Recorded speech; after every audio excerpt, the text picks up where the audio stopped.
It took a while, Yeah. mind you, you had to have this underlying feeling that, hey, this is really something here, right? But nowadays, of course, I'd recognize it, like the discovery made in Saskatchewan now last year, right? Piku? Oh yeah, it's a beautiful discovery. I mean, we can say, we know enough about it now to say this thing, if there's enough tons, there would be commercial, right?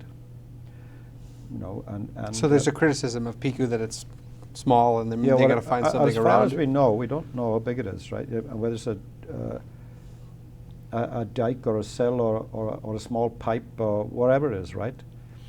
It doesn't seem to have a huge magnetic signature. But I think things will be found that don't have big signatures, So, but the point is the initial grade and the diamonds that we are seeing in those first three holes, you won't see anything better in a discovery. They really are good. Do you want to talk about the companies that you're involved with now, like starting with North Arrow? Well, North Arrow is the principal other endeavor I have, and it was a company that was a spin-off from another company I used to have called Strongbow, and I was once a disgruntled shareholder in Strongbow. Yeah, well, we're trying to reorganize Strongbow at the moment. Actually, we've had some discussions afoot on that. And North Arrow had to be reorganized about 18 months or 2 years ago. And after discussions with Ira and Ken Armstrong, who runs the company, Ira suggested we should start to look at some of these diamond projects now that no one was paying a lot of attention to them, right? And there were a lot of orphaned diamond projects out there 2 years ago. It's hard to believe now because all of a sudden there's a diamond thing on. But 2 years ago, you could acquire things, relatively easily. And of course, sitting in Stornoway, which Ira had formed some years ago, well, they'd acquired the shell, Ira and Catherine MacLeod. And Stornoway is named after where the MacLeod family come from in Scotland, right? That's where the name comes from. Anyway, we decided now to approach Stornoway and see if we couldn't make a deal on their extraneous properties. They're putting this mine in production in Quebec, the Reynard, and they have a lot of other projects, some of which were quite good, we thought, but they're never going to work on because they're too focused on production. One of which was the Killalajak project, which is in Nunavut. The second one was Piku, and the other was a project in Ontario. So we made deals on those three properties where we could earn into them by spending so much money and earn a majority interest. So we did that deal, and that's what got North Arrow reinvented as a diamond exploration company. Is that the same time Lucas Lundin came in as a major shareholder? Not quite. We acquired these things first, and then we'd always held a big property in Lac de Gras, in tying onto the Diavik mine, and we'd made a deal on that with Diavik, with Harry Winston at the time, which is now Dominion Diamonds, right? Which is Bob Gannicott, who was which was this original ABBA, right? And we are working on that project right now. They've spent $5 million on it already, but that was already in the company. Since that, we acquired the 3 Stornoway properties and another one, a farm-in that we're undertaking with Arctic Star on a project called the Redemption Project, which is also in Lac de Gras. We have 1, 2, 3, 4 very active projects, and they vary across the spectrum from seriously grassroots to brownfields. And the Killalajak one is what you would describe as a brownfields project. There's been 50 million tons outlined, indicated and inferred by BHP after about, I think, 30,000 feet of drilling. And what needs to be done there is to determine what the value of the stones are. We know the grade is. It's a half a carat, which is not high for Canada, but it's a big tonnage and it's on tidewater. We're hoping, of course, that the diamond value will be quite good. Because they're special yellow diamonds up there, right? Well, they're yellow diamonds, and we don't know whether they're special yet until we do the sample. So when will that happen? This summer? Well, we're going in there right now in the next few days to to take a 1,500 ton sample, which will be shipped out there sometime in August, September to Montreal, and then we'll process it there, and then we'll get diamond values towards year end. If that turns out to be as good as we hope, it could be a very, very significant thing for us. And anyway, the Piku project in Saskatchewan was another project that Stornoway held for 4 or 5 years, identified the indicator train, and we took it on with an obligation to spend a certain amount of money to test the targets that this indicator train pointed to. So we did that and made this discovery, which was very fortuitous. It's a classic exploration success, right? Where the regional work is done in the right geology, and you narrow it down to a drill tag, then you put the drill in the ground. It's a great story. The Redemption project then is another one of these indicator trains in the Lac de Gras area, which has never had a source pinpointed for it.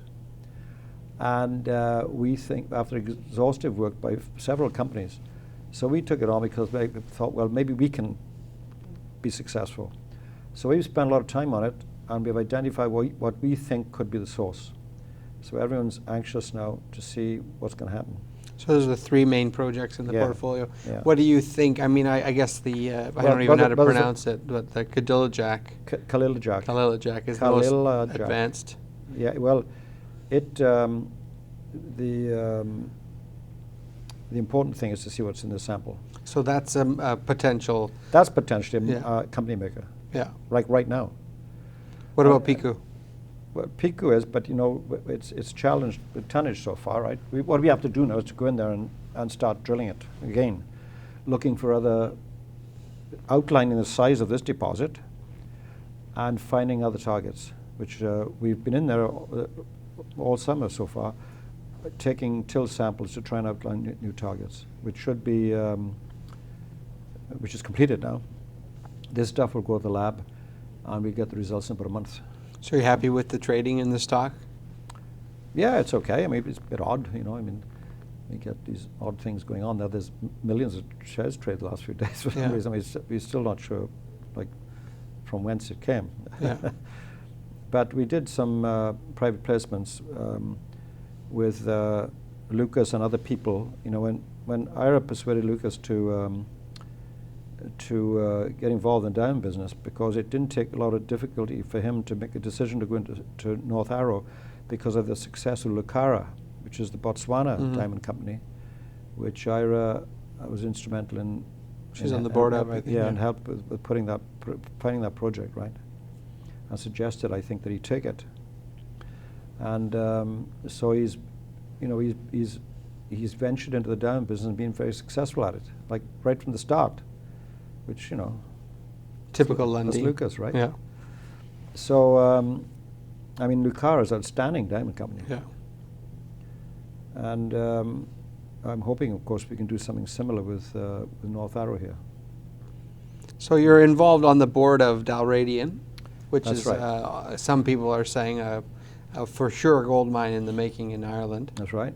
And we've come back from the annual general meeting yesterday. Yeah. What's on the horizon for that company? What do you see as the real driver of value? Well, the fact that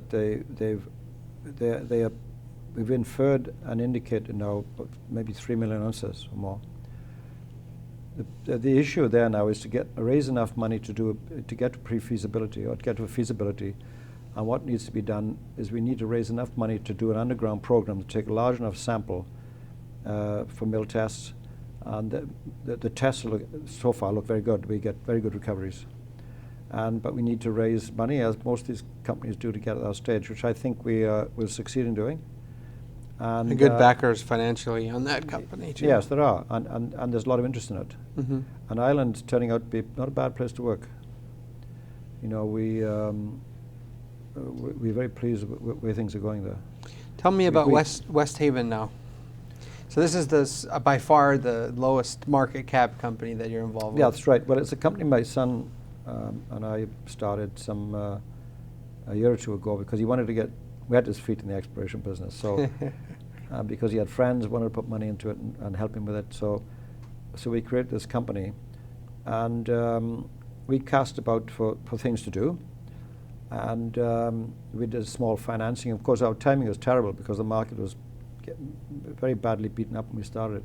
Not that it's improved a great deal since, but it was a bad time. One could argue it's the best of times because it can only get better, right? But anyway, the first deal we did, Strongbow, the company that I was involved with for many years, is sort of getting reorganized. So they had a company, a project in there called the Shovelnose project, which is up in the Merritt area. They were focusing their attentions on Carolina or something. Carolina. Right? Yeah. That turned out to be disastrous, largely because of EPA. And but in the meantime, they decided they'd farm out that one to Shovelnose and we to Westhaven, and it's called Shovelnose, which is the name of a mountain just off to the side of the Coquihalla Highway around Clearwater, or Coldwater. Is it Clearwater, Coldwater, just south of Merritt? Where you go down the dip. Property comes right onto the highway there.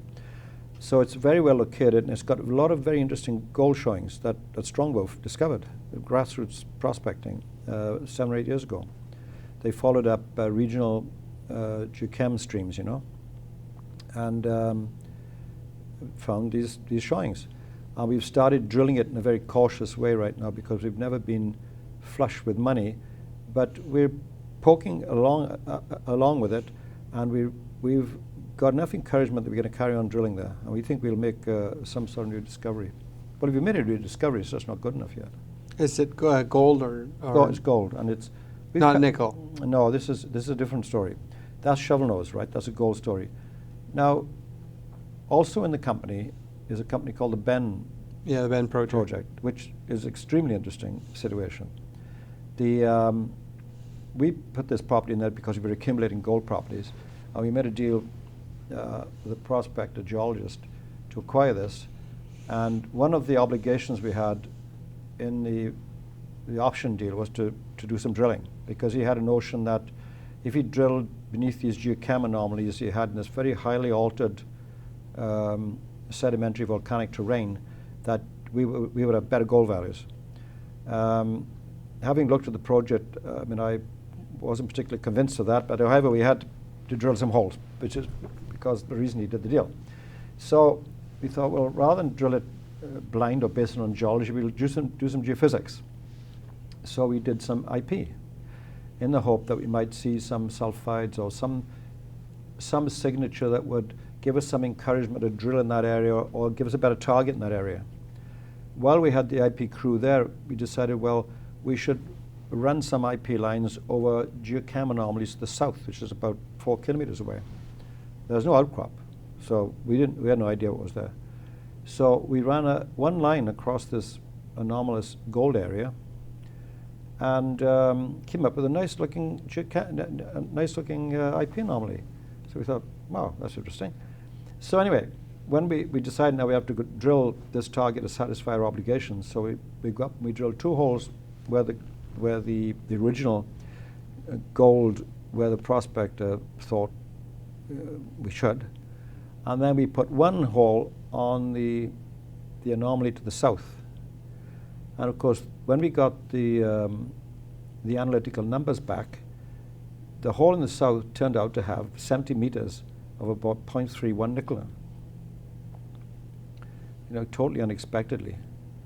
And of course it turns out to be quite magnetic as well as being an IP anomaly. So we've sent the core for testing, and we know that some of this nickel is locked up in the silicates, but the majority of it is probably locked up in the sulfides, which makes it quite interesting. And we then flew an airborne survey, a mag survey, to see if there were similar mag targets around, and sure enough there are. There's plenty of them. And the one where the discovery shows up very well too. So it's sitting in a mag anomaly with a coincident IP, and surrounding it are lots of magnetic anomalies, which we've now followed up on, and also contain magnetite, sulfides, but similar, not the same grade as the discovery hole. So at the moment we're in the process of we've since completed an IP survey on the ground. So we now have airborne mag and IP follow up on the ground. We put a grid in, and there are quite interesting looking anomalies surrounding this drill hole. So it's going to be very interesting to see some more drill holes put into it. So when will that happen? The drill is going in there a week today. Of the three companies we talked about, what do you think, if you had, you're obviously a bit of a gambling man, what's your pick for? Well, I've been buying Westhaven because it's 10 cents. Yeah. And I bought a lot of North Arrow in my day too, before we reorganized it. And of course I buy a bit of Dalradian here and there, but most of my spare cash lately is going into Westhaven because it needs the money. Yeah. And which is what you tend to do when you're the principal of a company, right? You tend to support it, and I tend to do that. And it's never done me any harm really over the long term, you know. So you think that Westhaven maybe has some? It's got legs, I think, and I'm, you know, when you get in, like I am, you're so interested in seeing what's there, you know, regardless of whether it makes you any money or not. But I have a suspicion there could be some very large tonnage of this sort of material. Is 0.31 nickel? If it's open pit, and it's got decent metallurgy, in other words, you can recover it. Yeah, it's very good. There's a company now that's being looked at by a lot of people called Royal Nickel. It's on it has a property called Dumont in Quebec, and its stock has gone up very strongly in the last few months, and it has a grade, now it has 1 billion tons of 0.25. Only 60% of which is recoverable. So its real grade is about 0.15. Right? But they mine it on such a scale that, and it'll be so cheap to mine that it'll be cheaper than the other big underground mines, right? Is there the potential for the size and the mag targets yet? Absolutely. Yeah, absolutely. So what's the next steps? I mean, we already have one analogous to this, by the way, in a company called First Point, which is past Prince George there, in similar rocks. It's in this nickel iron alloy, right? They call it what they call native stainless steel, right? We don't have that. We have sulfides, but it's in very similar rocks, and that deposit is 500 million tons. So these deposits that occur in these ultramafic rocks are commonly quite big, and this is what we think here, because the airborne surveys and the stuff, the ground geophysics we've done would indicate there's some size to these things. So it's going to be a very exciting space to follow. People never thought about BC as being a nickel province, right? Right. So what's the valuation of Westhaven today? About $2 million. Yeah. So it's a long way to go. Has the structure to support something? Absolutely. Yeah. So I mean, what are the next steps for the company? Well, we're raising at the moment about four or 500 grand, all from friends, you know. Yeah. And we'll be drilling five drill holes in and around the existing target based on this IP that we just completed, which will be started, as I say, a week tomorrow. So news could be late summer? Oh, no, hell no. We'll have news out of here within a few weeks, because we'll be able to get fairly good turnaround on assays. And, you know. So if you're running into an old friend that you've been investing with for a long, long time, you tell them to watch Westhaven. Yeah, absolutely. Yeah. Well, it's an interesting story, right? And there's only 23 million shares out, you know. And nickel is becoming a bit popular these days because of the Indonesian situation, right? Mm-hmm. And prices come up strongly over the last few months, and people are saying very positive things about it. Mm-hmm. So our timing, by luck or whatever, could be right, you know.